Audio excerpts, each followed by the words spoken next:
Hello everyone, welcome to a online solution. मैं हूं अशफाक। कैसे आप लोग? तो आप आए हैं मैथ की क्लास पढ़ने के लिए, तो दिल थाम के बैठेगा, क्योंकि आपको लगेगा यहाँ पे टाइम, और मैथ बनाने के लिए टाइम देना बहुत ज़रूरी है। इस वीडियो में हम लोग टोटल 60 क्वेश्चन ऑब्जेक्टिव और 60 नंबर का ऑब्जेक्टिव और 40 नंबर का सब्जेक्टिव, यानी कि टोटल 100 नंबर हम लोग पढ़ने वाले हैं। ठीक है, 40 नंबर बोले तो 50 नंबर का सब्जेक्टिव पढ़ेंगे। क्वेश्चन 60 नंबर का रहेगा, 60 नंबर का इसमें आपको 50 बनाना पड़ेगा। ठीक है, और 50 नंबर का सब्जेक्टिव बोले तो 100 नंबर का यहाँ पे टेस्ट है। 60 में से आपको 50 बनाना है, कम से कम 50 बनाने आना चाहिए। अगर 50 नहीं बनाने के लिए आ रहा तो बस अभी भी मेहनत कर दो भाई, अभी भी टाइम है। ठीक है, अभी भी आपके पास बहुत टाइम है, बस मेहनत करो जम के। आपको उम्मीद है बहुत अच्छा परफॉर्मेंस रहेगा। ठीक है, तो चलिए स्टार्ट करते हैं। ये सैंपल सेट नंबर 3 है। ठीक है, सैंपल सेट 3 है। इसके पहले मैं 1 और 2 पढ़ा दिया हूँ। ठीक है, नीचे डिस्क्रिप्शन में लिंक दिया, वहाँ पे 1 2 जाकर के देख लेना। ठीक है, पहली बार आए तो चैनल पे ज्वाइन हो जाना, क्योंकि यहाँ पे आपको डेली यहाँ पे क्लास करवाई जा रही है। ठीक है, बहुत बेहतर तरीके से। आप किसी भी बोर्ड से हो, डोंट वरी, कोई दिक्कत नहीं। सभी के लिए मैथ समान है, साइंस समान है, सोशल सबके लिए बराबर है। ठीक है, चलिए तो स्टार्ट करते हैं। दिल थाम के रहिएगा। ओके, तो सबसे पहला सवाल आपके सामने हाजिर है। सवाल यहाँ बोलता है, वह छोटी से छोटी संख्या बताइए जो ऑप्शन में दिया हुआ है, जो 1 से लेकर 10 तक की सभी संख्याओं से पूर्णतः विभाजित है। ठीक है, बहुत ही मस्त वाला सवाल है जी। मतलब कि छोटी से छोटी संख्या बताना है जो 1 से लेकर 10 तक जो है, जितनी सभी 1 से लेकर 10 तक जो भी संख्याएं आती है, 1 2 3 4 5 6 7 8 9 10, सब से जो है कटना चाहिए। तो देखो 10 तो 10 से कटेगा, 1 से कटेगा, 2 से कटेगा, 4 से तो नहीं कटेगा, खत्म कहानी। 3 से नहीं कटेगा, खत्म कहानी। 100 देखते हैं तो 100 तो पहले जानो 3 से तो कभी कटेगा नहीं, विभाजित होगा नहीं, खत्म कहानी। यहाँ देखते हैं बंदा, अच्छा यहाँ देखिए तो 2 से तो कट जाएगा, 5 से कटेगा क्या? 5 से कभी नहीं कटेगा, क्योंकि लास्ट टाइम क्या है जी, लास्ट टाइम 4 है। 5 से कटने का नियम है कि लास्ट टाइम 0 या 5 रहे। 3 से तो कट जाएगा, 4 5 4 9, लेकिन 7 से भी तो नहीं कटेगा। 7 से तो हाँ 7 से कट जाएगा। ठीक है, 9 से कटेगा, 9 9 तक 36, 9 5 45 नहीं कटेगा, 9 5 45 5 नहीं कटेगा। तो अब क्या बचा हमारा पास? ऑप्शन क्या बचा? डी बचा। ये जो है सबसे कटेगा। क्यों? आप काट के देख लो, 1 से भी कटेगा, 2 से भी कटेगा, 3 से कटने क्या है कि जोड़िए 5 2 7 7 2 9, 3 से भी कटेगा, 4 से भी कटेगा, क्योंकि 4 से कटने का नियम है। आखिरी में 2 संख्या को देखो 4 से कटता है तो पूरी संख्या 4 से कट जाएगी। ठीक है, 5 से कटने का तो नियम जान रहे हैं।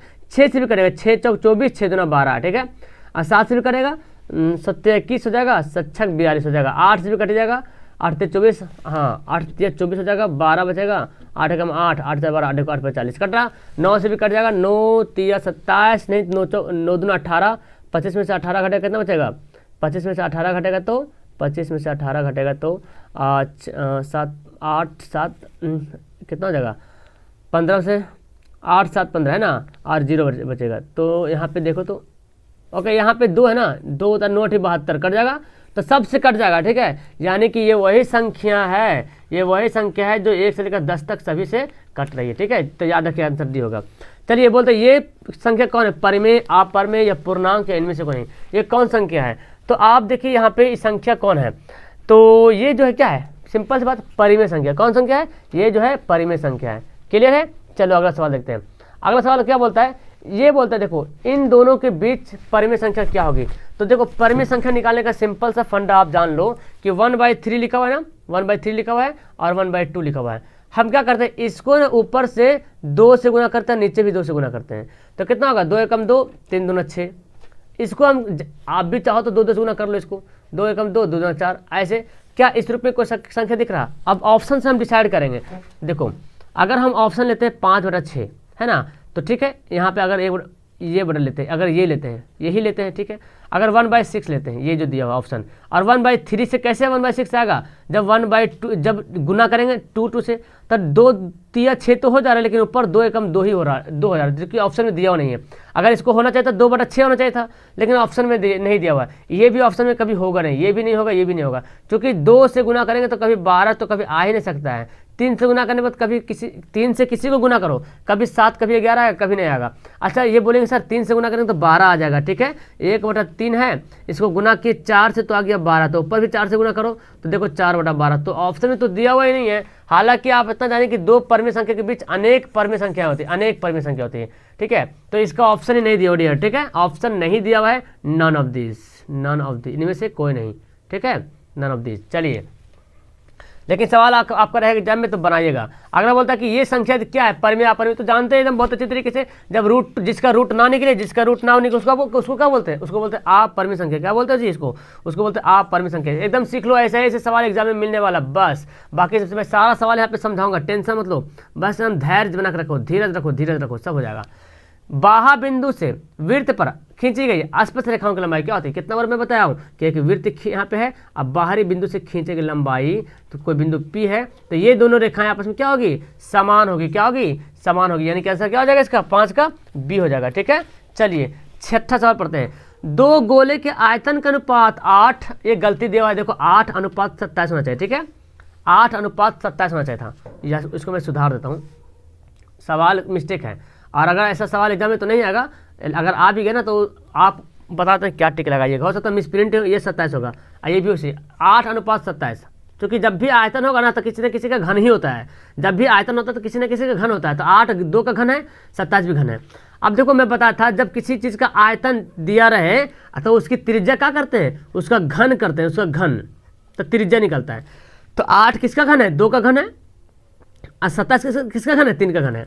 सवाल अगर पूछता कि आयतन का अनुपात दिया रहता 8:27, आप बोलता त्रिज्या क्या है, तो 2 3 करते हैं। जो अभी बहुत लोग 2 3 लगा रहे हो ना, वो आंसर गलत है। ठीक है, आगे सवाल भी बोल रहा है, क्षेत्रफल के बारे में बोल रहा, त्रिज्या अनुपात के बारे, त्रिज्या के बारे में नहीं बोल रहा। अगर बोलता कि गोले के आयतन का अनुपात दे देता 8:27, तब तो त्रिज्या बोलता तो निकाल देते हैं 2 3, क्योंकि घन कर देते, आयतन रहता तो घन करते थे, और क्षेत्रफल रहता तो वर्गमूल करते थे। लेकिन फिर बोल रहा कि आप क्षेत्रफल का अनुपात निकालिए, तो मैं आपको ये भी बताया था कि अगर त्रिज्या दिया रहे और क्षेत्रफल बोले तो क्या करना है, स्क्वायर करना। क्या करना है, स्क्वायर करना। तो 2 का स्क्वायर 4, 3 का स्क्वायर 9 हो गया। आंसर क्या होगा, ऑप्शन इसका डी सही होगा। समझ में आया मेरी बात आपको समझ में आई, ऑप्शन क्या होगा, डी होगा। तो पहले आपको इससे त्रिज्या निकालना है और उसके बाद फिर आपको क्षेत्रफल निकालना है। चलिए तो अगला सवाल पढ़ते हैं। अब अगले पढ़ते हैं। अब देखो आपको पूरा क्लीन दिखेगा अच्छा तरीके से।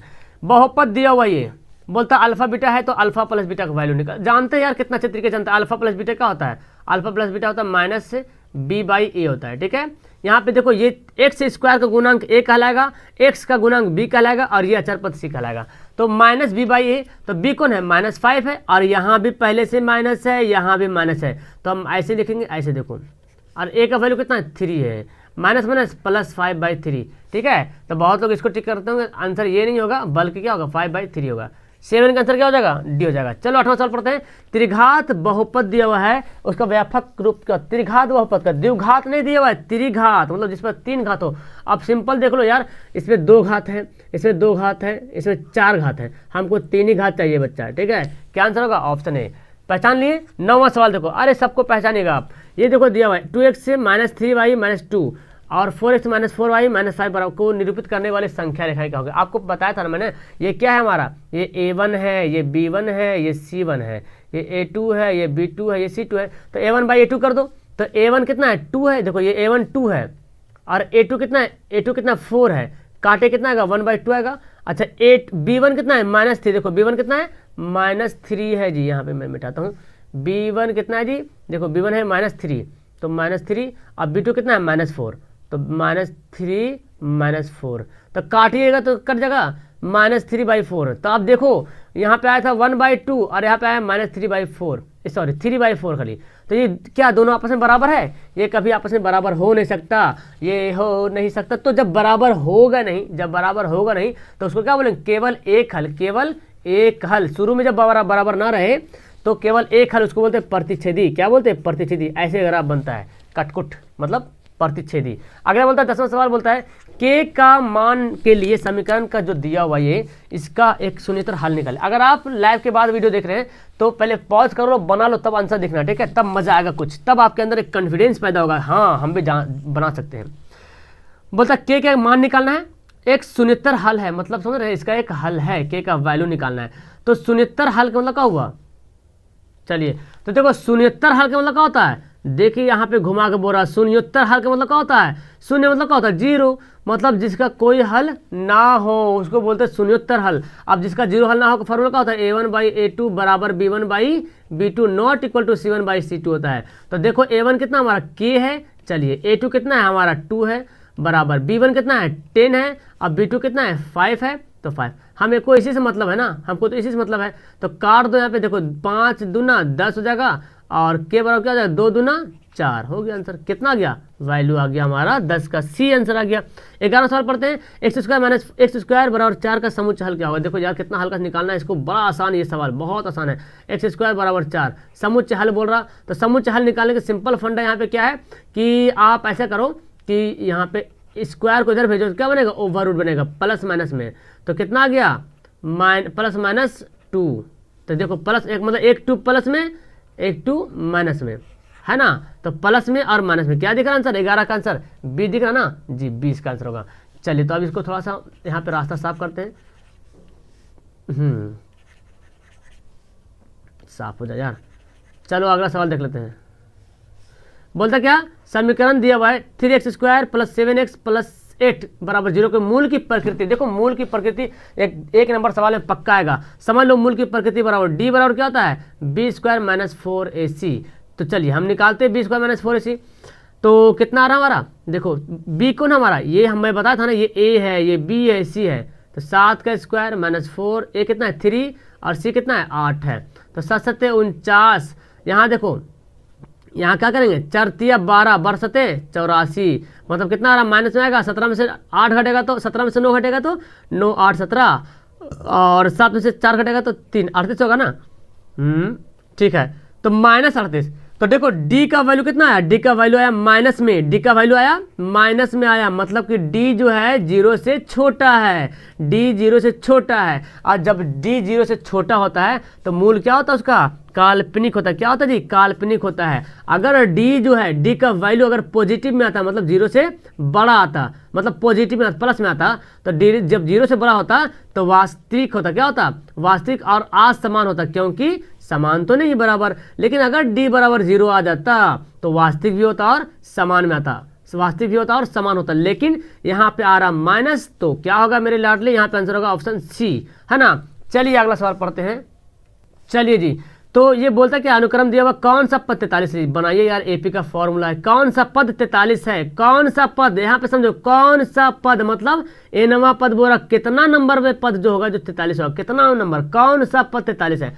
मतलब कि पहला पद, दूसरा पद, तीसरा पद, चौथा पद दिया हुआ 15, तो कितनों नंबर का पद तो होगा ना जो 43 में आएगा, मतलब हमको एन निकालना। और ये जो दिया हुआ है टीएन दिया हुआ है, तो टीएन का फॉर्मूला क्या होता है, टीएन का फॉर्मूला होता है A plus N minus 1 into D होता है। तो टीएन दिया हुआ कितना 43 दिया हुआ है, ए का वैल्यू कितना है, देखो इस शुरू वाला ए होता है, ठीक है, प्लस आप तो जानते हैं ना एन माइनस 1, और इसको अंतर कीजिए, कितना का अंतर है देखिए तो 4 का अंतर है, 4 हो जाएगा।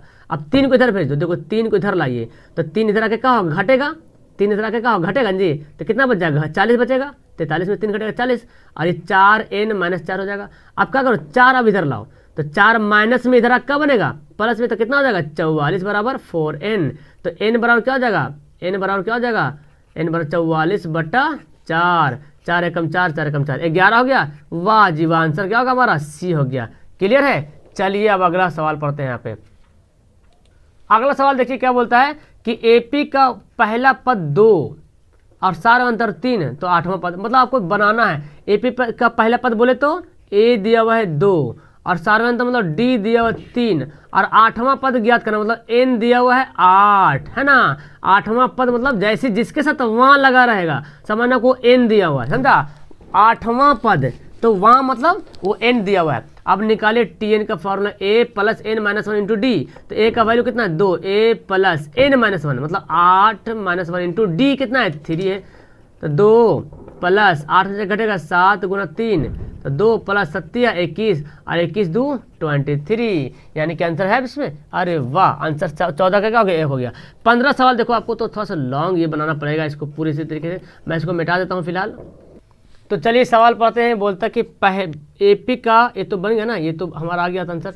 15वां सवाल, यदि 5 cot थीटा बराबर 3, तो इसका वैल्यू निकालना है, ठीक है। यानी कि सवाल क्या देगा, देखो यहाँ पे 5 cot थीटा बराबर 3, ठीक, तो cot थीटा बराबर क्या हो जाएगा 3/5, ठीक है।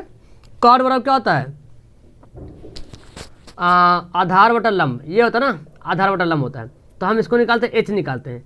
एच कैसे निकालेंगे, 5 का स्क्वायर प्लस 3 का स्क्वायर का ओवर रूट, 5 पचे 25, 3 तिया 9, 9 5 14 यानी कि 34 का वर्गमूल। ठीक है, आ गया। ओके, तो अब क्या करते हैं, इसका वैल्यू पुट कर, देखो इसमें जो ना हम बैठाते हैं 5 हो गया, क्या लिखो साइन थीटा। साइन बराबर क्या होता है, साइन बराबर क्या होता है, लंब बटा करने, यानी कि पी बाई एच होता है। तो हम पी बाई एच हम डायरेक्ट लिखते हैं, पी बाई एच होता है ना, साइन बराबर लंब बटा करना होता है। तो पी का वैल्यू कितना है 5 है, और एच का वैल्यू कितना है रूट, ये कितना, अच्छा ये 25 और 3 9, ये आया कितना रूट 34, 34 आया। ठीक है, तो यहाँ पे लिखेंगे रूट 34। चलो यहाँ पे लिख लेते कितना है 34 है ना, रूट 34 है, 5 ठीक है। फिर क्या दे रहा है minus 3 cos theta, 3 cos theta. Cos बराबर क्या होता है, आधार बटा करने, क्या होता है आधार बटा करने। ओके, तो आधार बटा करने होता है, तो आधार कितना है, देखो यहाँ पे, एक मिनट इसको मैं सुधारता हूँ, कुछ गड़बड़ हो रही है, इसको मिटाता हूँ पहले। यहाँ लेते हैं आधार, आधार कितना है 3 है, तो 3 और करने कितना है, देखिए रूट 34 है, लिख लिया, बटे में लिखिए। अब 4 साइन थीटा, तो सेम सवाल है ना, 4 है खाली साइन थीटा, अभी लिखे साइन थीटा का वैल्यू 5/34 लिखे रूट में, माइनस ने यहाँ प्लस दे दें 3 कॉस के कितना लिखेंगे 3 cos थीटा है, तो यहाँ पे लिखेंगे 3/√34। ठीक है, अब देखो हम क्या करेंगे, इसको एलसीएम ले लेंगे। तो एलसीएम देखो 5 पचे 25 हो जाएगा, 3 तिया 9 हो जाएगा। ठीक है, एलसीएम लेते हैं हम, तो कितना हो जाएगा रूट 34 हो जाएगा एलसीएम। तो यहाँ पे क्या बचेगा 25 माइनस 3 तिया 9। ठीक है, इधर भी हो जाएगा एलसीएम 34 का, तो जब 34 एलसीएम हो जाता तो 5 चौक 20 प्लस 3 तिया 9, तो ये दोनों क्या हो जाएगा कट जाएगा। तो 25 में से 9 घटेगा, बोलो 25 में से 9 घटेगा कितना बचेगा, 9 6 15 16, और ये कितना हो गया 29। देखो 16/29 है ना, आंसर आएगा नहीं। ये सवाल एनसीईआरटी का है बच्चा, बहुत बार सवाल ये पूछा जा चुका है, बहुत बार, आप इसको एकदम अच्छी तरीके से बना लो। ठीक है, तो चलो अगला सवाल पढ़ लेते हैं। चलिए, तो ये सवाल बोलता है कि 2 अंकों वाली कितनी संख्याएं 3 से विभाज्य है।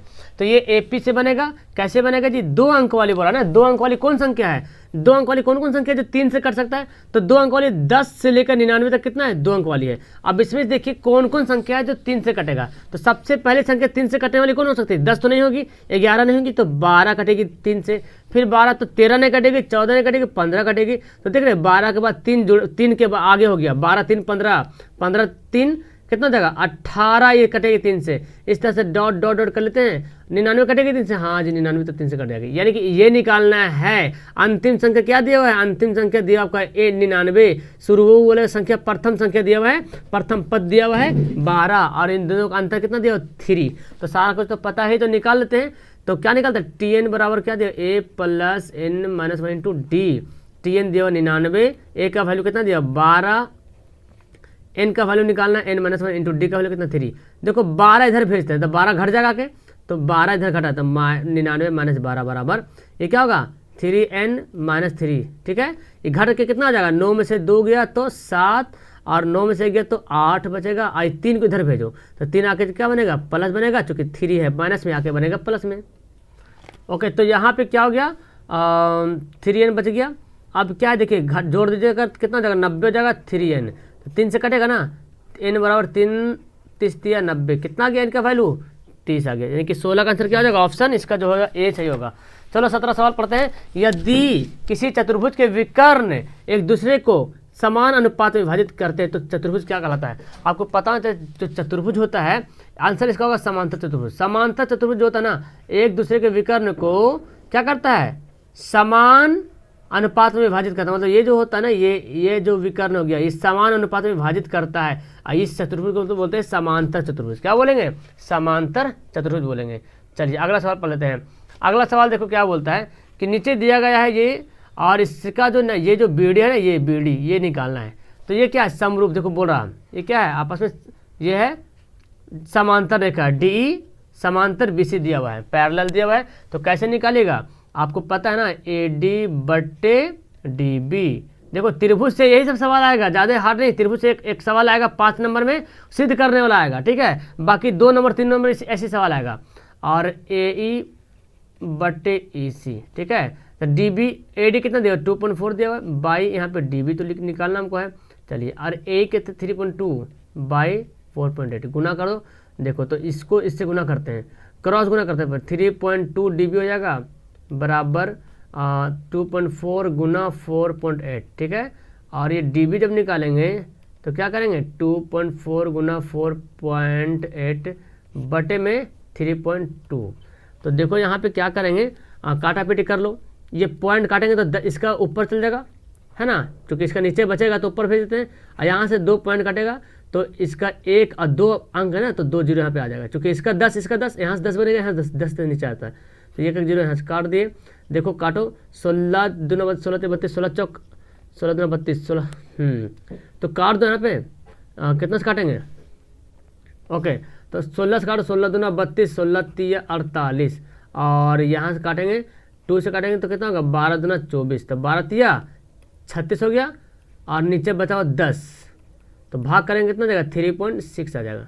देखिए आंसर दे रहा 3.6, 18 नंबर सवाल का आंसर हो रहा ना 3.6, ये होगा आंसर, समझे। आपको कैलकुलेशन करना है। अब देखो यार, ये सवाल तो मैं बहुत बार बताया हूँ, यहाँ पे लॉन्ग बन जाएगा, इसका आंसर आपको पता होगा ए होगा, ठीक है। देखो कुछ करना नहीं, हमको तो बताना ही पड़ेगा फिलहाल, नहीं तो बोलेंगे सर बता दीजिए, अब बताए नहीं। तो 4 को हम 7 को कैसे लिख सकते हैं, देखो 7 को मैं लिख सकता हूँ 4 + 3, बोलो लिख सकते हैं, लिख दिए हैं। चलिए ये जो 4√3 है ना, फिर से समझ लो, जिसको नहीं आता है समझ लो फिर से। 4√3 को कैसे लिखेंगे, हम इसको ऐसे लिख सकते हैं 4 गुना √3, ऐसे लिख सकते हैं, क्योंकि इसी से ये बना ना, ठीक है। इसको मैं ऐसे लिख सकता हूँ √4 गुना √3, बोलो कर सकते हैं, अलग अलग कर सकते हैं। ऐसे रूट इसको निकालते बाहर, इसको तो 2 बन जाएगा, इसको हम ऐसे ही रहने देते हैं, ऐसे ही रहने देते हैं, ठीक है, ओके। तो हम यहाँ पे इसको 4/3 यहाँ पे कर लेते हैं, ओके। अब यहाँ पे देखो ये जो लिखा हुआ है 7 को मैं ऐसे लिख दिया, तो 7 को क्या मैं ऐसे, जो 7 को क्या लिखा, 4 3 में तो क्या मैं इसको लिख सकता हूँ √4 का स्क्वायर, बोलिए जी।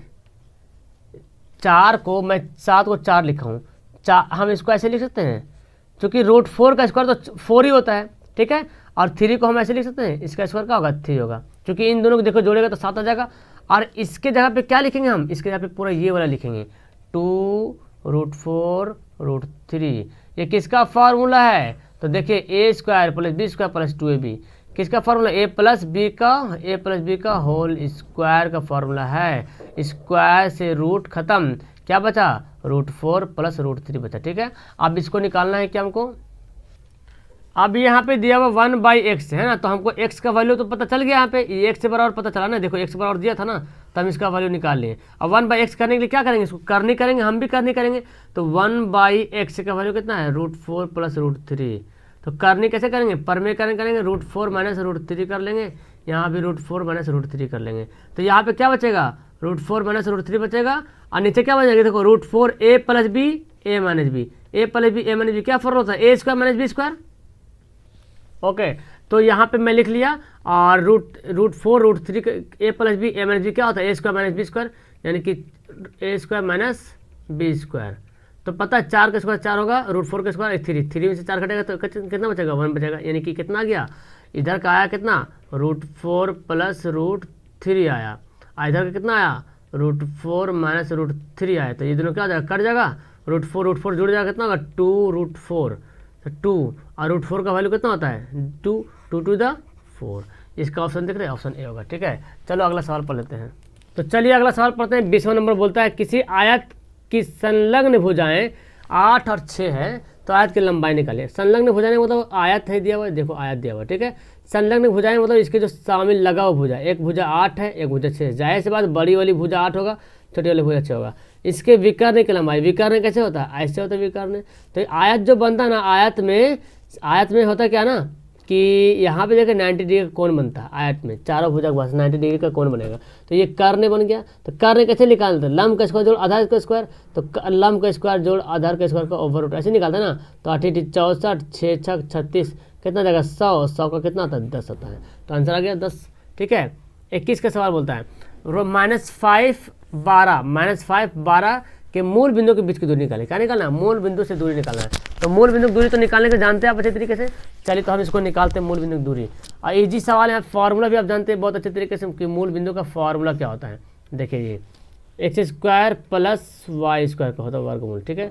x कितना है -5 का स्क्वायर प्लस y कितना है 12 का स्क्वायर, तो 5 का स्क्वायर कितना होगा 25, 12 का स्क्वायर 144, तो 25 और 144 जोड़ेंगे तो 169, ठीक है 169। किसका ये वर्गमूल? 13 का वर्गमूल है। हो गया आंसर हमारा बी, ठीक है। चलिए अगला सवाल पढ़ते हैं। चलिए तो बोलता है ये क्या है, यदि बिंदु 2, 3, 5, 5 के 6, 7 संरेख हो तो के का वैल्यू निकाल। हम सुबह में बताए थे ये त्रिभुज का क्षेत्रफल 0 के बराबर होता है ना जब ऐसे निकालते हैं, ठीक है। तो ये हमारा x1, ये y1, ये के x2 y2, ये x3 y3, ठीक है। अब देखो मैं इसको बनाता हूँ। चलिए तो हम क्या निकालते हैं, हम क्या जानते हैं कि त्रिभुज का क्षेत्रफल जो है 0 होगा। कब? जब संरेख होगा। तो संरेख दिया हुआ है तो फॉर्मूला का था 1/2 1 2 3, ठीक है 2x2 3 1, ठीक है प्लस 1 1 2 3 2 3 3 1 2, ये फॉर्मूला होता है, ठीक है ऐसे। तो देखो 1/2 हो गया, 1/2। x1 कितना है हमारा, x1 2 था, ठीक है 2। और y1 कितना है, y2 देखो यहाँ पे दिख रहा k। और y3 कितना है 7। x2 कितना है दिया हुआ, देखो x2 5 दिया हुआ है। और y3 कितना दिया हुआ 7 माइनस y1 3 दिया हुआ था, प्लस x3 कितना दिया हुआ है, देखो 6 दिया हुआ है। y1 कितना है 3 2 1 1 2 3 2 3 1 3 2 1, तो 3 1 2 यहाँ पे लिखा हुआ है। y1 तो y1 कितना दिया हुआ 3 दिया हुआ है। और y2 कितना दिया हुआ, y2 दिया हुआ k दिया हुआ है, ठीक है ये दिया हुआ है। इतना बराबर क्या है 0 है, ओके। इतना बराबर जो है वो 0 है। देखिए ये किसके बराबर होगा, 0 के बराबर होगा। तो आप इसको बनाते हैं, देखो 2 को उधर भेज देंगे तो क्या हो जाएगा 0 हो जाएगा। ये 2 जो ये मतलब समझ ये जो है ना ये समझ लो ब्रैकेट घेरा हुआ। तो इसको हल करते 2y माइनस 7 दूना 14, ये देखो कितना घट का जाएगा 4 5 20 हो जाएगा, प्लस 6 18 माइनस 3 6 के, ठीक बराबर 0 हो जाएगा। अब देखो जी यहाँ पे, अच्छा y का वैल्यू लिखेंगे ना, y1 तो हम लिखा नहीं है, y1 कितना दिया हुआ है k दिया हुआ, तो सॉरी y1 k दिया हुआ है जी। तो 2k लिखेंगे ना यहाँ पे, 2k लिखेंगे, ठीक है 1 2 3 1 2 3, ठीक है। तो देखो 6k में से 2k घटेगा कितना बचेगा 4k बचेगा। और यहाँ देखो जी 18 20 कितना हो जाएगा 38, तो 38 हो जाएगा, 38 हो गया 18 20 38 हो गया। और 14 घटा देंगे तो कितना बचेगा 24, और उधर जाके घट जाएगा माइनस 24, कट जाएगा 6 चौक 24, कितना गया x का वैल्यू k का वैल्यू कितना गया 6 आ गया है ना, k का वैल्यू 6 आ गया। ऑप्शन दिख रहा है कि देखो है ना 6। कैसे निकालना है, त्रिभुज का क्षेत्रफल 0 कर देना, निकल जाएगा। चलिए फटाफट आगे हम लोग सवाल पढ़ते हैं। बहुत लंबा सवाल आ गया यहाँ पे, ऑब्जेक्टिव में ऐसे सवाल आपको मिलेगा देखने के लिए, ठीक है। चलो मूल बिंदु का नियामक बिंदु क्या होता है आपको पता है 0 0 होता है, ओके। 24 बोलता हूँ कि +4 -3 +4 -3 किस पाद में है, तो आप बोलते हैं इस तरह निकालते हैं प्लस प्लस पहला ये minus plus minus minus plus minus, ठीक है कि तो प्लस माइनस दे रहा प्लस माइनस, ये सवाल प्लस माइनस वाला बहुत ज़्यादा आता है, ये है चतुर्थी, ठीक है आंसर क्या होगा डी होगा। चलो अगला सवाल पढ़ते हैं। कौन जो है tan 30 के बराबर, देखो tan 30 का वैल्यू क्या होता है 1/√3 होता है, 1/√3। तो tan 60 का तो वैल्यू नहीं होता है 1/√3, tan 60 का वैल्यू √3 होता है। cot 60 का वैल्यू कितना होता है, तो tan 60 का वैल्यू होता है √3, तो cot इसका उल्टा होता है 1/√3, यही तो इसका आंसर है। पकड़ा गया चोर। कितना आंसर हो गया 25 का आंसर बी हो गया। cot 60 का वैल्यू होता है √3 1/√3। 26 सवाल, कौन इनमें से सत्य है, सत्य मतलब सही कौन है, देखिए यहाँ पे देखते हैं। हाँ देखिए tan 60 और cot 60 लीजिए ना, तो ऐसे ही समझ में आ रहा कौन सत्य है। अच्छा यहाँ देखिए sec 45 और cosec 45, हाँ ठीक है। तो इसका देखो sec का 45 का वैल्यू कितना होता है, sec 45 का वैल्यू √2 होता है, cosec का भी √2 होता है, तो हो गया आंसर हमारा बी, ठीक है। वैल्यू याद किए हो ना, वैल्यू याद करो सब बन जाएगा। देखो यहाँ पे देखो ये सवाल अब कुछ ऐसा बनता कि आपको कुछ करना पड़ेगा, जादू मंत्र नहीं पढ़ना है, ठीक है।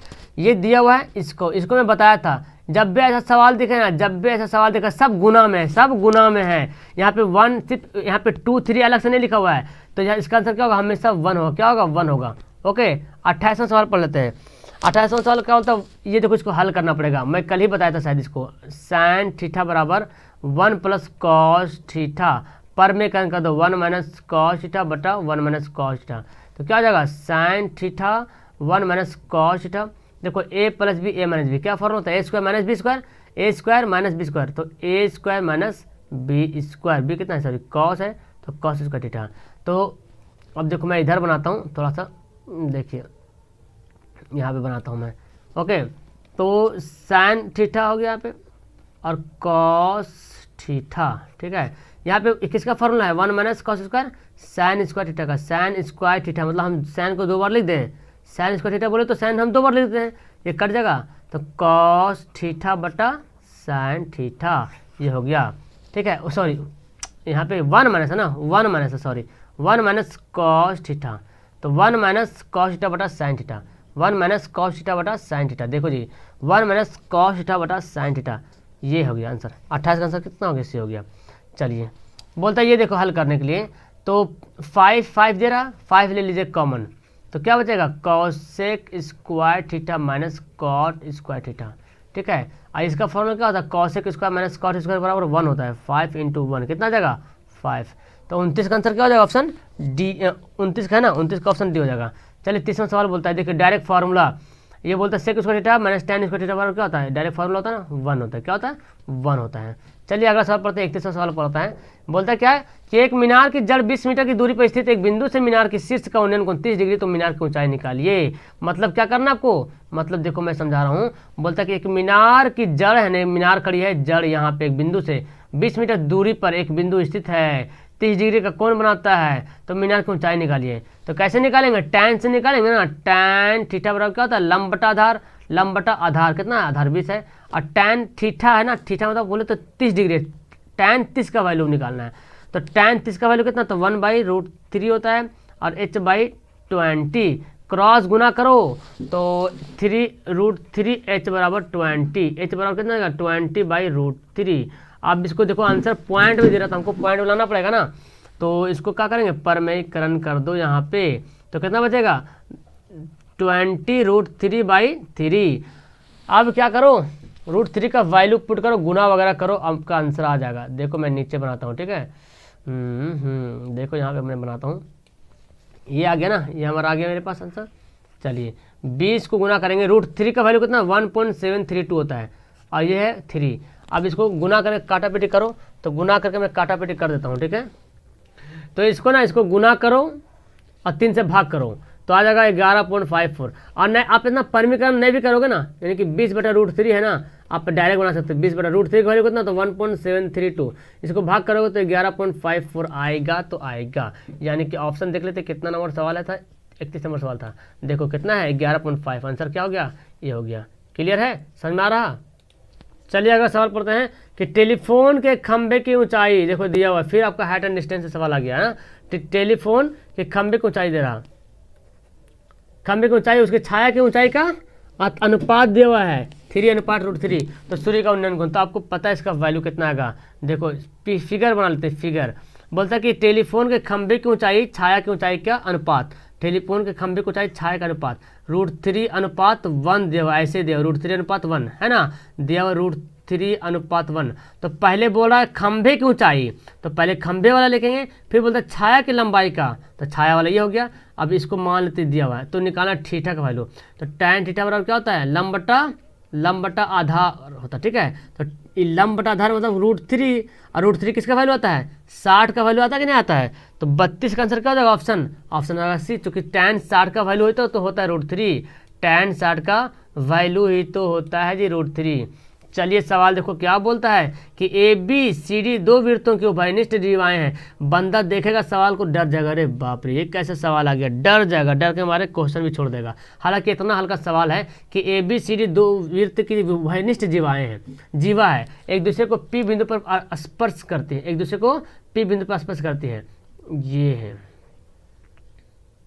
तो यहाँ पे कुछ क्वेश्चन में मिस्टेक लग रहा है, उभयनिष्ठ जीवाएं जहाँ पे होनी चाहिए उभयनिष्ठ स्पर्श रेखाएं होनी चाहिए थे यहाँ पे, ठीक है, स्पर्श रेखाएं तो बेहतर होता, चूँकि पता आपको इस तरह से आप बनाते हैं, तो ये जीवा तो कभी कहलाएगा नहीं है ना, ये क्या होता है स्पर्श रेखा होता है, 2 स्पर्श रेखाएं, डायरेक्ट बोलना चाहता है वृत्त पर 2 स्पर्श रेखाएं हैं तो एक दूसरे को पी पर प्रतिच्छेद करती है।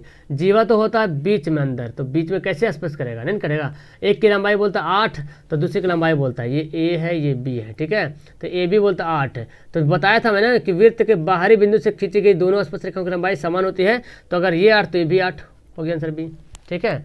चलिए अगला सवाल पड़ता है कि पी क्यू वृत्त की किस प्रकार की रेखा है। देखो पी क्यू ये बाहर में रेखा है कि नहीं है, क्या ये स्पर्श रेखा है, प्रतिच्छेदी रेखा हो रहा, स्पर्श रेखा कभी कर रहा नहीं, आप प्रतिच्छेदी रेखा क्या बोलेंगे आप, क्योंकि ये टच ही नहीं कर रहा इसको, आप प्रतिच्छेदी रेखा। देखो क्या बोलता है, किसी वृत्त में परिधि पर का कोण, केंद्र का कोण का क्या होता है, वृत्त यहाँ बना दिया मैंने, परिधि का कोण कैसे, यहाँ पे देखो जी परिधि का कोण बोले तो ये वाला, ये देखो ऐसा बनाए, कुछ फिगर आ रहा दिमाग में, कुछ दिन पहले बनाए थे हम लोग, है ना, बनाए थे ना। तो ये जो कोण होता है इस कोण का आधा होता है, यानी कि ये केंद्र पे कोण अगर 120 बनेगा तो यहाँ पे कितना बनेगा 60 बनेगा। तो आधा कहाँ पे ऑप्शन है, देखो तो आधा। 35 नंबर सवाल का आंसर क्या होगा, ऑप्शन सी हो जाएगा, ठीक है। चलिए अगला सवाल, अगला सवाल मैदान हारना नहीं बच्चा। दो वृत्तों के एक दूसरे को अंतः स्पर्श करते हैं और उनकी जिवाएं 5 और 2 हैं। दो वृत्त एक दूसरे को अंतः स्पर्श करते हैं और उनकी त्रिज्याएं, एक वृत्त यहाँ पे है और एक वृत्त यहाँ पे है, दोनों त्रिज्याएं अलग अलग है। बड़ी वृत्त का मान लें कि यहाँ पे होगा, है ना, और छोटी वृत्त का यहाँ पे, ये जो छोटी वृत्त यहाँ पे जो गोल की ये वाला, इसकी त्रिज्या यहाँ पे होगा, और जो बड़ी वृत्त की त्रिज्या यहाँ पे होगा। तो बड़ी वृत्त की त्रिज्या 5 सेंटीमीटर, छोटी वृत्त की त्रिज्या 2 सेंटीमीटर, ये छोटी वृत्त की त्रिज्या है। अब बड़ी वृत्त की त्रिज्या बोले तो यहाँ से यहाँ तक, है ना। तो उनके केंद्रों के बीच की दूरी यही निकालना है, ये निकालना है। तो क्या करेंगे, घटाने दीजिएगा, 5 में से 2 घटा दीजिएगा ना, कितना बचेगा 3 बचेगा। कितना इजी सवाल है, देखो जी ये वृत्त है ना, एक वृत्त यहाँ पे है, इसके अंदर एक और वृत्त है। तो इसको ऐसे मत समझो, तुम ऐसे नहीं समझोगे, रुको मैं बताता हूँ इसको कैसे समझना है। इसको आप देखो, एक वृत्त है यहाँ पे, इसका केंद्र बिंदु कहाँ बनेगा, यहाँ पे बनेगा। बोलता अंतः स्पर्श करती है, लो अंतः स्पर्श कर दिया, जैसे भी कर दो, ठीक है। इसका केंद्र यहाँ पे बनेगा, तो इसकी लंबाई दे रहा कितना 2 दे रहा, छोटा वाला। अब बड़ा वाला जो है वो कितना है, ये बड़ा यहाँ से यहाँ तक पूरा होगा, बड़ा से यहाँ पूरा, यहाँ पे बड़ा बड़ा, तो यहाँ से तक कितना होगा 5 दिया हुआ है। तो बोलता है ये कितना होगा, ये वाला दोनों केंद्रों के बीच की दूरी, एक के केंद्र यहाँ पे दूसरा केंद्र यहाँ पे, तो ये यहाँ से तो 5 है, ये 2 है, तो 3 बचेगा ना घट के, आंसर हो जाएगा। ओके, सवाल बोलता है यदि किसी वृत्त का क्षेत्रफल देगा 64 पाई तो उसका व्यास क्या होगा। बना लीजिए, वृत्त का क्षेत्रफल का फॉर्मूला क्या होता है, पाई आर स्क्वायर, और 64 पाई दिया हुआ है, पाई पाई कट जाएगा, आर बराबर क्या हो जाएगा 64 का वर्गमूल, कितना आ जाएगा 64 का वर्गमूल कितना होता है 8। तो उसका व्यास, तो 8 जब त्रिज्या तो व्यास क्या हो जाएगा दुगना हो जाएगा ना, त्रिज्या का क्या होता है व्यास दुगना होता है। ओके, तो 37 नंबर सवाल समझ में आ गया आपको। ओके, तो आंसर क्या हो जाएगा, ऑप्शन बी हो जाएगा। चलिए 38 सवाल बोलता है दो वृत्तों की परिधियों का अनुपात दे दिया, परिधि का अनुपात, तो क्षेत्रफल का अनुपात क्या होगा। तो परिधि का अनुपात दे दिया तो क्षेत्रफल का अनुपात निकालना पड़ेगा हमको, ठीक है। तो परिधि से पहले हम क्या निकालेंगे, आर निकालेंगे, तब निकालेंगे क्षेत्रफल का अनुपात, ठीक है। तो चलिए निकालते, यहाँ पे मैं करता हूँ इसको। अब देखिए परिधि का अनुपात कितना दिया, 3:4 दिया, दो वृत्तों की परिधि का अनुपात 3:4।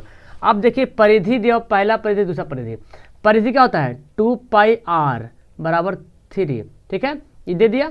अब हमको r निकालने से क्या निकालना, हमको r निकालना है। ओके, तो r बराबर क्या हो जाएगा, r बराबर हो जाएगा 3 2π, ये ना तो है 2π को नीचे भेज देंगे, एक तो हमारा r बराबर आ गया यहाँ पे, ठीक है। अब यहाँ पे दिया परिधि 4, तो यहाँ पे निकालेंगे 2πr, देखो इसको निकालेंगे 2πr बराबर होगा ना, तो यहाँ पे r बराबर क्या होगा, r बराबर क्या होगा 4/2π, काट दो, 2 दूना 4 यानी कि 2/π। तो एक r हमारा ये आ रहा है, एक r इधर आ गया। अब बोलता क्या उनका क्षेत्रफल, तो फॉर्मूला क्या होता है πr², r कितना देखो यहाँ पे, देखो कितना r² है, यहाँ पे लिख देंगे, यहाँ पे πr², 3/2π का r², देखो ये हमारा πr² होता है, फॉर्मूला क्या होता है क्षेत्रफल होता है πr² होता है, और यहाँ पे क्या होगा πr²। तो हम भी यहाँ पे करेंगे पाई, और r का वैल्यू कितना 2/π, देखो ये हमारा आया था ना r का वैल्यू 2/π इसका। अब देखो करेंगे पाई पाई तो कैंसिल हो गया, यहाँ पे 3 का स्क्वायर कितना हो जाएगा, 3 का स्क्वायर 9 हो जाएगा, और 2 दूना 4π² बराबर, यहाँ पे क्या 2 दूना 4π², तो पाई स्क्वायर कैंसिल हो गया, ठीक है। अब देखो यहाँ पे क्या बचा, ये गुना हो जाएगा 9:4 4 16। तो समझ में आया आपको कैसा आया, 4 चौक 16, ये देखो 9 चौक 16, ठीक है, 9 16 हो गया आंसर इसका भी। क्लियर है, आंसर इसका क्या हो गया, बी हो गया। 39 सवाल देखो, यदि किसी वृत्त की परिधि 4 पाई से बढ़ाकर 8 पाई कर दिया जाए तो क्षेत्रफल क्या होगा। फिर बोलता है परिधि 4 पाई से था, कर दिया 8 पाई, तो पहले 4 पाई से त्रिज्या निकालिए, आर 4 पाई बराबर फॉर्मूला क्या होता है 2 पाई आर। तो देखो पाई पाई खत्म, 2 दूना 4, तो आर बराबर 100, तो 2 आया। इसका निकालेंगे 2 पाई आर बराबर कितना दिया 8 पाई, तो पाई पाई खत्म, 2 चौक 8, तो आर बराबर कितना गया 4 आ गया। अब दोनों का क्षेत्रफल निकालिए, इधर का क्षेत्रफल निकालिए पाई आर स्क्वायर, तो कितना हो जाएगा पाई आर कितना है 2, तो 2 का स्क्वायर कितना होगा 4, यानी कि 4 पाई, ठीक है। और यहाँ पे निकालते हैं pi R square, pi R square, तो पाई यहाँ पे आर कितना है 4, तो स्क्वायर बोले तो 4 चौक 16, तो देखो कितना आया 16 पाई, कितना आया 16 पाई आ गया 16 पाई। इससे कितना गुना है देखिए, तो 4 पाई 16 पाई, तो 4 चौक 16, 4 चौक 16 है ना जी। 39 का आंसर क्या हो जाएगा, ऑप्शन डी हो जाएगा, 4 चौक 16। चलिए ये देखो सवाल, 4 सेंटीमीटर त्रिज्या वाले एक ठोस गोले को पिघला दिया और 2 सेंटीमीटर त्रिज्या वाले कितने छोटे छोटे गोले बनाए जा सकते हैं। तो गोला का क्षेत्रफल पता है क्या होता है 4/3 पाई आर क्यूब, अब बाई 4/3 पाई आर क्यूब ऐसे कर दो। तो देखो मैं इधर कर देता हूँ, थोड़ा सा क्लियर आपको दिखेगा, ठीक है। तो 4/3 कट गया, पाई पाई कट गया, बचा क्या आर क्यूब। पहला वाला क्या आर दिया 4 दिया होता है, 4 गुना 4 करते हैं, और दूसरा वाला आर देखो 2 दे रहा, तो 2 गुना 2 करते हैं, तो 2 दूना 4, 2 दूना 4, 2 दूना 4 कितना हो गया 2 दूना 2 2 2 2 दूना 4, 4 दूना 8, 2 दूना 4, 4 दूना 8, यानी कि इसका आंसर क्या होगा, ऑप्शन बी हो गया। 41 सवाल है, 16 सेंटीमीटर ऊंची एक बाल्टी के दोनों सिरों की त्रिज्याएं 20 सेंटीमीटर एवं 8 सेंटीमीटर, तो बाल्टी का क्षेत्रफल देखो ये है छिन्नक का फॉर्मूला पढ़े हैं आप लोग जी, पढ़े हैं ना। तो उसी के आधार पे ये सवाल बनाना है, छिन्नक वाला फॉर्मूला। चलिए तो यहाँ पे देखते हैं कैसे कैसे बनाना है इसको। तो 16 सेंटीमीटर बोलता है पाई, देखो जी 16 सेंटीमीटर ऊंचे ऐसे है, ठीक है, और ये गिलास है, बाल्टी है, तो मैं तो बाल्टी गलती बना दिया ना, बाल्टी तो ऐसे होता थोड़ी ना, फिर पूरा पानी नीचे गिर जाएगा, है ना। ये होता है, कहाँ गया, ये होता है, ऐसे होता है, ठीक है, ये दिया हुआ है, ये बाल्टी है, ठीक है। 16 सेंटीमीटर ऊंचाई, मतलब यहाँ पूरा ऊंचाई कितना है 16 सेंटीमीटर। त्रिज्या दे दिया, ये त्रिज्या दिया है 20 और ये त्रिज्या दिया है 8। तो हमको बोलता है इसका जो बाल्टी है ना, बाल्टी कहाँ से यहीं तक बाल्टी रहेगा, ये वाला बाल्टी रहेगा, है ना। और देखो फिर मैं उल्टा बना दिया हूँ, ओहो फिर मैं उल्टा बना दिया, इसको ऐसे बनाना चाहिए था, तब पानी रुकेगा जी। तो ये हमारा हो गया 16, ये कितना हो गया 20, और ये जो त्रिज्या बनेगा यहाँ पे ये बनेगा कितना 8, और ये जो ऊंचाई दिया हुआ है ये कितना दिया 16। तो बाल्टी कहाँ थे, ये ये बाल्टी भाग नहीं इधर है ना। तो बाल्टी का जो छिन्नक का जो होता है, छिन्नक का जो क्षेत्रफल निकलता है, पृष्ठ क्षेत्रफल, उसका फॉर्मूला पता क्या होता है, ऐसे शंकु का क्या होता है पाई आर एल होता है, ठीक है। तो इसका क्या होता है पाई एल आर। तो छिन्नक के क्षेत्रफल का फॉर्मूला होता है pi L into R1 plus R2, ये होता है, ठीक है। ये बड़ा वाला R1 मान लेते हैं, छोटा वाला R2 मान लेते हैं, ठीक है, R1 प्लस R2। अब हम L कहाँ से लाएंगे भाई, हमारा तो H दिया हुआ है, ये क्या दिया हुआ है, ये H दिया हुआ है, और तो हम L निकालने का फॉर्मूला इसमें होता है, ठीक है। L निकालने का फॉर्मूला हम देखिए बताते हैं यहाँ पे, पहले तो इसको हम साफ करते हैं। L कैसे निकालते हैं देखिए यहाँ से, L बराबर फॉर्मूला तो इसमें होता है H square plus R1 minus R2 का होल स्क्वायर का ओवर रूट, ये होता है फॉर्मूला, ठीक है, L निकालने का। तो H कितना दिया हुआ 16 दिया हुआ, तो 16 का स्क्वायर प्लस R1 कितना है 20 माइनस R कितना 8 दिया हुआ है, ठीक है, इसका स्क्वायर। तो 16 का स्क्वायर कितना होता है आपको पता है, 16 का स्क्वायर 256 होता है, प्लस इस घट के कितना आएगा 12, अब 12 का स्क्वायर कितना होता है 144, है ना जी, 144 हो गया। इन दोनों को जोड़ो कितना आएगा 6 4 10, 5 9 1 10, यानी कि 400, और 400 कितना आएगा 20। लीजिए अब इसमें फॉर्मूला सेट करते हैं। तो चलिए सेट कर देते हैं। यहाँ पे हम क्या करते हैं, इसको मिटा देते हैं जी। यहाँ पे जो बना हुआ फिगर, हमको क्या निकालना है, छिन्नक का क्षेत्रफल निकालना है, यहाँ तक निकालना, ये जो बाल्टी बना हुआ है, ठीक है। तब इसको हम क्या करते हैं, मिटा देते हैं, हम यहीं पे बनाते हैं। फॉर्मूला को दिख रहा है सारा कुछ यहाँ पे। तो पाई का वैल्यू 22/7, एल का वैल्यू कितना निकाला मैंने 20 निकाला, ठीक है। और R1 कितना है, R1 तो पता है आपको 20 माइनस 8, तो R1 भी हमारा 20 एक ठोरा ना। चलिए 22/7 गुना 20 गुना कितना आ जाएगा, अब घट गए 12। तो यहाँ इसका तो कोई उपाय नहीं दिख रहा है, यहाँ पे कटेगा यहाँ पे 7 से। ओ सॉरी डियर, यहाँ पे हम यहाँ पे जोड़ेंगे, घटाएंगे नहीं बल्कि जोड़ेंगे यहाँ पे। ओके, इसको हम जोड़ेंगे, ये प्लस होता है ना, प्लस करेंगे तो अब यहाँ पे हो जाएगा कितना, 28 हो जाएगा। तो अब इसको जब गुना करेंगे, ऊपर को गुना करेंगे तो 12,320 आएगा बटा 7। इसको भाग करो तो 1760 आएगा। ठीक है, यानी कि आंसर क्या हो जाएगा, ऑप्शन बी हो जाएगा। ओके, तो चलो जल्दी से फटाफट इसको ख़त्म करते हैं, मज़ा आ गया। और यहाँ पे देखो जी क्या करना है, यहाँ पे हम क्या करते हैं, नेक्स्ट इसको हम हल करते हैं। पहले तो इसको पूरा मिटा लेते हैं। चलिए पूरा मिट गया। अब देखिए यहाँ पे सवाल बोलता है क्या कि दो, ये हो गया ना, दो बेलन की त्रिज्याएं दे दिया। ये मान लेते हैं R1 R2 दे दिया, H1 H2 दे दिया, उनके क्षेत्रफल का अनुपात। तो बेलन के क्षेत्रफल जाते हैं 2πRh होता है, 2πRh। ठीक है, क्षेत्रफल का अनुपात 2πRh। तो 2πRh इधर लिखेंगे 2πRh। तो भैया 2π तो पहले कैंसिल। RH, R कितना है 3, H कितना है, H हमारा 2 है, देखो इधर है ना, R1 तो H1 लेंगे। अनुपात यहाँ कितना, R कितना है, यहाँ पे R है 5, और यहाँ पे R कितना है, यहाँ पे R है 3। तो कितना 3 खत्म, तो 2 और 5, 2 5 है ऑप्शन, देखिए 2 5 है ना। 42 नंबर सवाल का आंसर क्या हो जाएगा, 42 का आंसर हो जाएगा ऑप्शन सी हो जाएगा। चलिए फटाफट यहाँ पे करते हैं सवाल। देखो बहुत अच्छा सवाल यहाँ पे दिया हुआ है। सवाल बोलता क्या, बोलता है कि यदि किसी आंकड़े में बहुलक एवं माध्यिका का अंतर दिया हुआ है तो माध्यिका एवं माध्य का अंतर क्या होगा। तो चलिए इसको बनाते हैं। बहुलक एवं माध्यिका का अंतर 24 है, तो माध्यिका एवं माध्य का अंतर क्या होता है। देखो इसका फॉर्मूला होता है। फॉर्मूला क्या होता है आप जान लीजिए, फॉर्मूला। ठीक है, फॉर्मूला याद रखिएगा। फॉर्मूला लिखेंगे बहुलक माइनस माध्यिका, बहुलक माइनस माध्यिका बराबर 2 इंटू माध्यिका माइनस माध्य।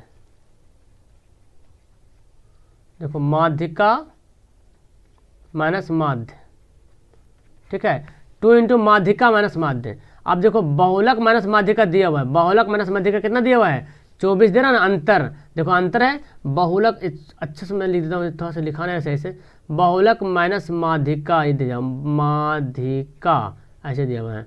और होता है 2 इंटू माध्यिका माइनस माध्य।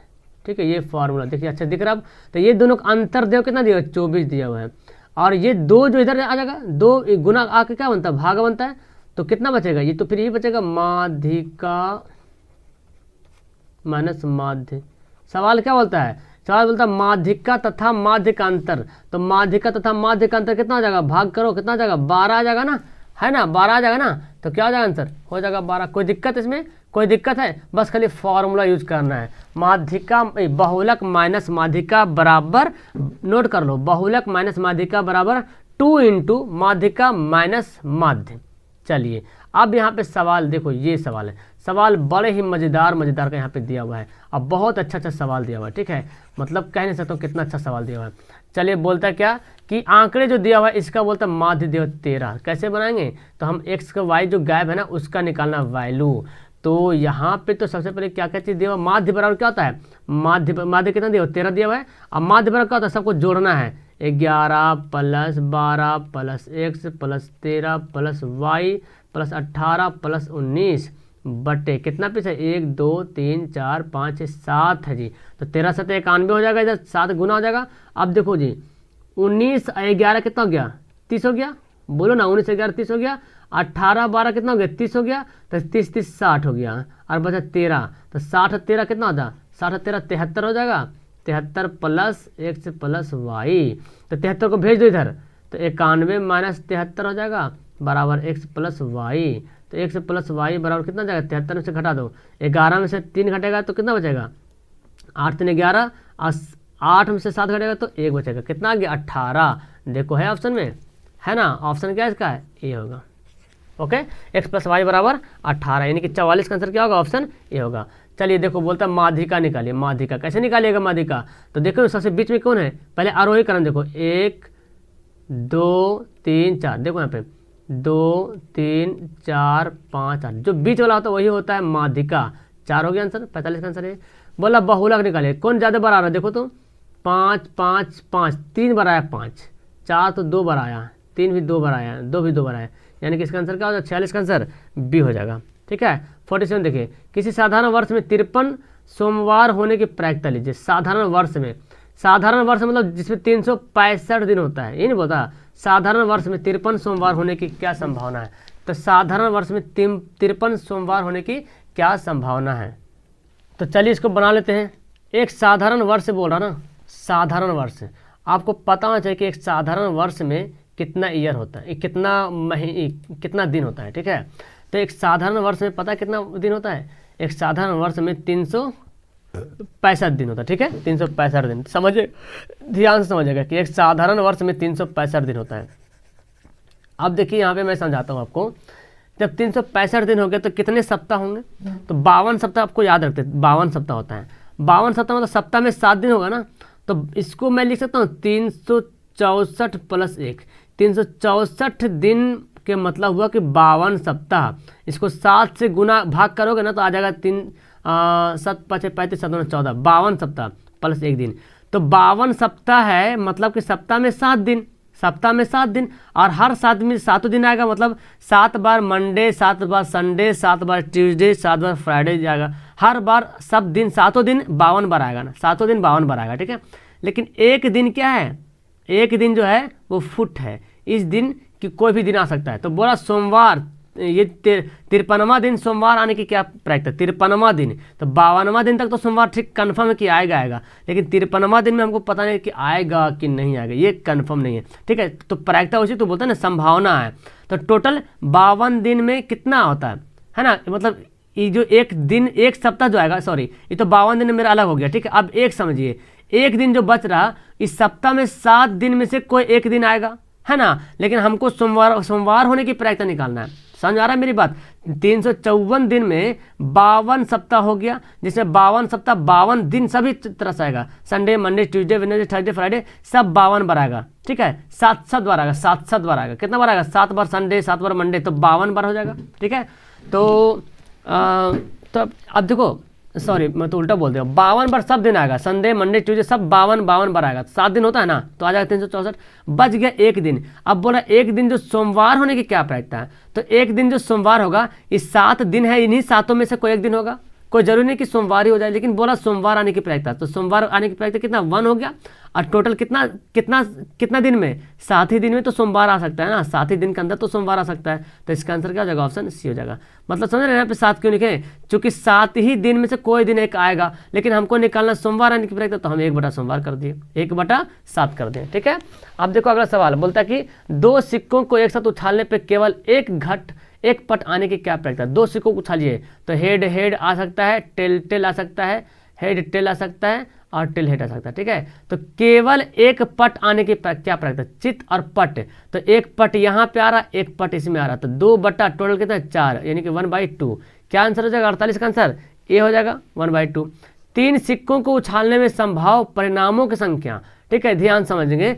3 सिक्कों को उछालने पर संभव परिणामों की संख्या, तो 3 सिक्कों जब उछालिएगा तो head tail head tail head tail head tail head. देखिए टेल हेड आ गया। यहाँ पे देखिए फिर ओके, तो यहाँ पे हो गया देखो 1 परिणाम, 2 परिणाम, 3 परिणाम, 4 5 6। फिर क्या लिखेंगे? टेल हेड लिखेंगे, अभी बाकी था, और हेड टेल कितना परिणाम हो गया? 8। सवाल क्या बोल रहा कि 3 सिक्कों को उछालने में संभव परिणामों की संख्या, सिर्फ परिणाम बताना है, प्रायिकता नहीं बताना है, सिर्फ और सिर्फ परिणाम। अगर ऑप्शन में 1 दे देना तो बंदा तो पक्का फंसेगा, लेकिन खुदा का शुक्र मनाओ कि 1 यहाँ पे नहीं दिया है, नहीं तो सब 1 मारेगा, क्योंकि जान रहा एक संभव परिणाम तो सभी हो सकता है। तो फिर 8 बटाओ 8 हो जाएगा, लेकिन यहाँ पे दिया क्या? सिर्फ संख्या बोला, तो 8 आ रहा ना, परिणाम कितना आ रहा? 8 परिणाम आ रहा, तो आंसर हो जाएगा 8। क्लियर है? चलो समझ आ गया। चलिए अगला सवाल, अब फटाफट करते हैं, 10 सवाल और बाकी इजी सवाल यहाँ बचा हुआ है, तुरंत खत्म कर लेंगे। फिर सब्जेक्टिव क्वेश्चन मैं दिखा दूंगा आपको, बना लीजिएगा फटाफट। बोलता है क्या? ये देखो पीई दिया हुआ है इतना 0.7, तो पीई डैश मतलब जानते हैं ना, प्रायिकता होने और प्रायिकता नहीं होने की प्रायिकता क्या होता है? योग 1 होता है। तो इन दोनों का योग 1, तो एक ठो दे दिया है, एक ठो दे दिया है, तो दूसरा क्या निकलेगा, तो 1 में से घटा दीजिएगा ना, 1 में से घटा दीजिए, कितना आ जाएगा, 1 में से घटा दीजिए 0.7, तो कितना आ जाएगा 0.3। क्या हो गया इसका आंसर, 50 का आंसर हो गया, ऑप्शन बी हो गया। चलिए देखिए, बोलता है विवेचक निकालने के लिए, विवेचक जानते हैं ना, B square minus 4ac, B square minus 4ac, B कितना है 4 है ना, तो 4 का स्क्वायर माइनस 4, ए का वैल्यू कितना है 2 है, 80 का वैल्यू कितना है 3 है, 4 चौक 16, 3 दूना 4 दूना 8, 8 तिया 24। तो ये सवाल तो बहुत बार बना चुके हैं जी, -8 है ना। बोलता है परिमेय संख्या कौन है, परिमेय संख्या कौन, परिमेय संख्या ऑप्शन सी हो जाएगा इसका, परिमेय संख्या, ठीक है। अब चलो यहाँ पे सवाल देखते हैं, ये बोलता है क्या है, देखो फटाफट करते हैं। बोलता है AP दिया हुआ है और ए जो है प्रथम पद, मतलब कौन सा पद होगा, तो a + n - 1 × d, देखो कहाँ है a + n - 1 × d, option B, ठीक है। ये सवाल देखो फिर से रिपीट हो गया कि किसी बाह्य बिंदु से वृत्त पर खींची गई स्पर्शरेखा PA बिंदु है, तो जब PA 8 है तो PB कितना होगा, PB भी 8 होगा, क्योंकि बाहरी बिंदु से खींची गई स्पर्शरेखाओं की लंबाई क्या होती है, बाहरी बिंदु से खींची गई स्पर्शरेखाओं की लंबाई समान होती है। तो जब ये 8 हो गया, सबसे छोटी आभास संख्या क्या हो सकती है, सबसे छोटी आभास संख्या क्या होती है, 2 होती है, यानी कि आंसर क्या हो गया, ऑप्शन 55 का आंसर सी हो गया, ठीक है। इसको देखो, ये बोला कि परिमेय संख्या के रूप में लिखिए, कैसे लिखते हैं, 23 लिखा हुआ ना, 23 रेकरिंग लिख दिए, घटा दिए, और जितना है लिख देते हैं 23/99, 23/99 क्या हो गया, 56 का आंसर ऑप्शन ए हो गया, ठीक है। चलिए ये सब सवाल हल्का हल्का है। ये सवाल देखो, सवाल बोला कि sin 65 डिग्री बराबर ए, cos 65 डिग्री बराबर बी, तो इसका वैल्यू निकालो। तो ए का वैल्यू कितना है sin 65, तो हम भी लिखते हैं sin स्क्वायर, दे तो हम भी लिखेंगे sin स्क्वायर 65 डिग्री, ठीक है। और प्लस बी का वैल्यू कितना है cos, तो cos स्क्वायर 65 डिग्री, तो sin square theta plus cos square theta क्या होता है, sin square theta plus cos square theta बराबर क्या होता है 1, इसका आंसर क्या होगा, ऑप्शन बी हो गया। चलिए बोलता है दशमलव प्रसार शांत है क्या शांत है, इसको तोड़िए, तो 3 सही 3/8, 8 × 24, 24 3 27/8, ठीक है। तो नीचे कितना 8 आ रहा ना, नीचे 8 को तोड़िएगा तो 2 2 2 में टूटेगा, सिर्फ हर 2 ही या 2 या 5 के रूप में आ जाए, सिर्फ 2 या सिर्फ 5 है, दोनों में से कोई आ जाए, यानी कि 7 क्या हो गया, इसका क्या हो गया, ये जो है शांत है। अच्छा ये सवाल देखो, ये सवाल बहुत बार पढ़ चुके हैं कि x पर n + n का x गुणक है, तो निश्चित रूप से क्या होगा, तो आपको पता होना चाहिए बहुपद का घात हमेशा पॉजिटिव होता है, बहुपद का घात हमेशा धनात्मक होता है, ठीक है। बहुपद का घात हमेशा धनात्मक पूर्णांक होता है, ऑप्शन क्या होगा इसका, डी होगा। अगर ऋणात्मक पूर्णांक होगा, देखो अगर x पर पावर -2 रहे, घात अगर ऋणात्मक हो गया, तो मैं बता था इसको मैं कैसे लिख सकता हूँ 1/x पर पावर 2, क्या ये बहुपद है, ये बहुपद नहीं है, क्योंकि बहुपद बटा में नहीं होता है, ठीक है। तो क्या पता चल रहा कि बहुपद का घात पॉजिटिव धनात्मक होता है। चलिए बोलता है कि एक रैखिक समीकरण के युग में जिसका कोई हल ना हो, कोई हल ना हो तो क्या होगा, ये ऐसे रखा जाएगा समांतर, तो युग में क्या होगा, उस युग में होगा जो क्या होगा, उसको बोलेंगे विरोधी, क्या बोलेंगे, विरोधी, है ना, क्या बोलेंगे, जिसका कोई हल नहीं उसको विरोधी बोलते हैं। चलो लॉन्ग सवाल देख लो जी, लॉन्ग सवाल देखो फटाफट, अब देखो यहाँ पे जल्दी से फटाफट देख लो लॉन्ग सवाल में, देखो धीरे धीरे मैं लॉन्ग सवाल को सरकाता रहूँगा, कहाँ चला गया मेरा क्वेश्चन, इधर है, मैं लॉन्ग सवाल धीरे धीरे मैं सरकाता रहूँगा, ठीक है। एक मिनट देख रहे हैं, एक मिनट चलो इसका आप देखो 1 बाय 1 आप खुद से पढ़ो और आंसर दो, मैं ये सब सवाल सारा बता चुका हूँ, सारा सवाल मैं पढ़ाते रहता हूँ यहाँ पे, देखो दिख रहा, चलो 2 नंबर सवाल सारा देखो यहाँ पे, सब सवाल बनना चाहिए यहाँ पे, सब सवाल यहाँ पे बनना चाहिए आपसे, स्क्रीनशॉट ले लो, ऐसा नहीं कि हाँ सर बन गया, झूठ मूठ के मत बोल देना, ठीक है। बनाना, एक मिनट यार इसको मैं इधर करता हूँ, बनाना मतलब केला मत समझना, ठीक है, बनाना है आपको, हाँ जी हो गया। अब चलो लॉन्ग सवाल आ गया, लॉन्ग सवाल देखो, लॉन्ग सवाल नहीं, लॉन्ग सवाल भी नहीं आएगा, एक मिनट देखो सवाल दिख रहा, स्क्रीनशॉट लो फटाफट स्क्रीनशॉट लो, वीडियो को रोको, स्क्रीनशॉट लो, पहले स्क्रीनशॉट ले लो, ले लिया। चलिए देखो यहाँ पे निकालना है क्या, माध्य निकालना है जी, माध्य देख रहे हैं ना। चलो इसके हालांकि मैं इसका PDF भेजूंगा, लेकिन आप बनाओ इसको पहले, जब तक बनाएंगे नहीं जब तक पढ़ाई नहीं, जब तक कोई सुनवाई नहीं, है ना। देखो जब तक बनाएंगे नहीं, जब तक बनाएंगे नहीं, जब तक छोड़ेंगे नहीं, ऐसे होना चाहिए, जब तक बनेगा नहीं जब तक छोड़ेंगे नहीं। देखो आप नीचे करते हैं लॉन्ग सवाल, सब 5-5 नंबर वाला, देखो सब सवाल बन जाएगा एकदम इजी से, खत्म सवाल हो गया, ठीक है, सवाल खत्म। तो आप मुझे आप बताओगे, मैं यहाँ पे 1 घंटा का वीडियो बन गया यहाँ पे, मज़ा आ गया होगा मेरे ख्याल से। मुझे पता था टाइम लगेगा इसमें, क्योंकि ये क्वेश्चन ही कुछ ऐसा है और मैथ भी जान रहे, कुछ कुछ क्वेश्चन ऑब्जेक्टिव में दिया हुआ था जो कि एकदम बनाना था, सॉल्व बिना सॉल्व किए तो बनता ही नहीं, ठीक है। इसलिए टाइम भी लग गया हमको बताने में, आपको बताना भी जरूरी है, सिर्फ सही करते जाए कोई फायदा नहीं होगा। आप मुझे कमेंट करो कि 100 नंबर में से कितना नंबर बनाया हो, 100 में से कितना नंबर। उम्मीद है कि बहुत अच्छा परफॉर्मेंस होगा। नीचे कमेंट करो आप लोग सब फटाफट फटाफट। ओके, देखता हूँ किसका कितना आता है और रियल वाला कमेंट करना। ओके, नेक्स्ट वीडियो में मिलते हैं। कैसे लगे वीडियो, मजा है, लाइक करो, सब्सक्राइब करो, दोस्तों को शेयर करो। Okay, bye, that's all, thank you everyone.